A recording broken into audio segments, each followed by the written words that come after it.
যে ঝুঁকি তো বাড়ছে, এবং বিদ্যুৎ যে কোনো সময় এটা যদি এভাবে বাড়তেই থাকে অনিয়ন্ত্রিত ভাবে, এবং এটাকে যদি স্ট্যান্ডার্ড মেনটেন করার ব্যাপারটি যদি উপেক্ষিত হতেই থাকে, তাহলে আলটিমেটলি এই অবৈধ চার্জিং এবং এই অটোরিকশার কারণে গ্রিড ফেলও করতে পারে।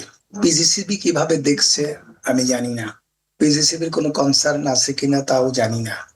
তবে দীর্ঘদিন এই বিদ্যুৎ খাতের অব্যবস্থা দেখতে দেখতে আমার একটা অবিশ্বাসও জন্মে গেছে যে আজকে বিদ্যুৎ সংকট দেখিয়ে যে বিদ্যুৎ উৎপাদন ক্ষমতা বাড়ানো হলো, আনইউজুয়ালি বাড়ানো হলো, গ্রিডের ক্যাপাসিটি বাড়ানোর জন্য এরকম ধরনের প্রকল্প নেওয়া হয়েছিল, এবং সেই সময়ে যখন বড় রকমের দায় চাপানো হচ্ছিল যে গ্রিডের সক্ষমতার কারণে বিদ্যুৎ যাচ্ছে না, আমি প্রতিটা গণশুনানিতে পিজিসিবির কর্তৃপক্ষের প্রতিনিধিদেরকে জিজ্ঞেস করেছে ক্যাটাগরিক্যালি প্রশ্ন উত্তর পর্বে যে আপনারা বলেন যে আপনাদের সক্ষমতার অভাবে কোন এলাকায় বিদ্যুৎ সরবরাহ ব্যাহত হচ্ছে। তারা বলেছে কোনো এলাকায় ব্যাহত হচ্ছে না, অদ্য অবধি আমাদের চাহিদা মাফিক আমাদের সক্ষমতা সব জায়গায় আছে, শুধু ডিস্ট্রিবিউশনে ময়মনসিংহ এর এক জায়গাতে একটা লাইনের কথা বলা হয়েছে। আজকে যদি আমি এই কথাগুলো বলি যে গ্রিড ভারসাম্যহীন হয়ে যাবে, এই যে নবায়নযোগ্য কৌশলপত্র তৈরি করা হলো, সবার আগে গ্রিড কে সক্ষমতায় স্মার্টনেস বাড়াতে হবে, এইসব নিয়ে প্রকল্প নিতে হবে, এসব ধুয়ো উঠে গেল। তো সেখানে একটা বিষয় এসছে যে ছোট ছোট ডিস্ট্রিবিউশন লেভেলে এই সমস্ত লোডগুলোকে সীমাবদ্ধ রেখে যে 10,000 মেগাওয়াট অ্যাকোমোডেট করা, গ্রিড বহির্ভূত এবং গ্রিডের আওতাভুক্ত, এইটা একটা পরিকল্পনার আওতায় আনা যাতে করে ব্যয় না বাড়ে।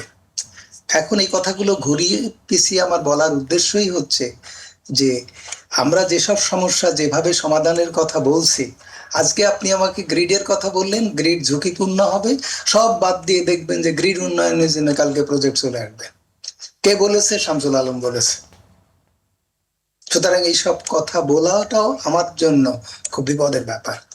আমি সবার আগে বলবো যে আপনারা যে যে কথাই বললেন সেসব কথাটা অর্থবহ হবে এই পরিপ্রেক্ষিতে তা আমি মনে করি না।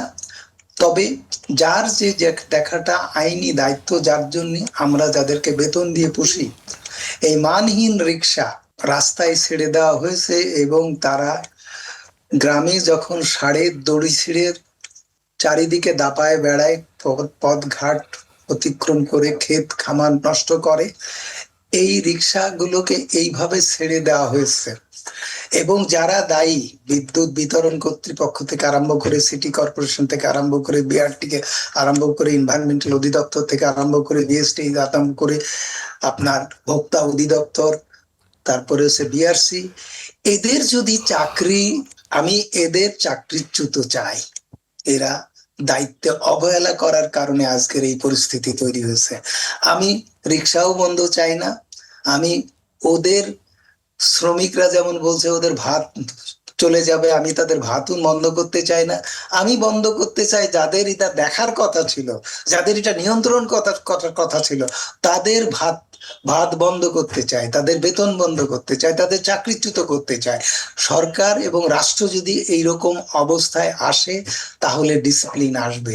আপনি নিশ্চয়ই জানেন এবং দেখেছেন যে ছাত্ররা কিভাবে ট্রাফিক কন্ট্রোল করেছিল। আমার ছাত্রদেরকে ছেড়ে দেন, তারা 7 দিনের মধ্যে সব ঠিক করে ফেলবে, সরকারের লাগবে না, এই সমস্ত স্পেশালাইজ ডিপার্টমেন্ট লাগবে না, ওরাই করবে। 10ম শ্রেণীর ছাত্র, 9ম শ্রেণীর ছাত্ররা ট্রাফিক কন্ট্রোল করেছে 5ই আগস্টের পরে। ছাত্ররা দেশটা বাঁচাইছে, উদ্ধার করেছে। আজকে সেই ছাত্ররা এখন দেশে 1,500 থেকে তারও বেশি ইউনিভার্সিটি, এবং এক ইলেকট্রিক্যাল ইঞ্জিনিয়ারিং এর বেরোচ্ছে, মেকানিক্যাল ইঞ্জিনিয়ারিং ছাত্র বেরোচ্ছে হাজার হাজার, এবং এদেরকে ডাক দেন, এরা সব পরিষ্কার করে দিয়ে যাবে, আর কিচ্ছু করা লাগবে না। এরা ইনডিসিপ্লিনড হবে না। আমি আর কারোর উপরে বিশ্বাস করতে চাই না, আর কারোর কথা ভাবতে চাই না। সরকার ঘুমাক, নাকে তেল দিয়ে ঘুমাক, সরকারের কাজ ওরা করবে, বিনা পয়সায় করবে।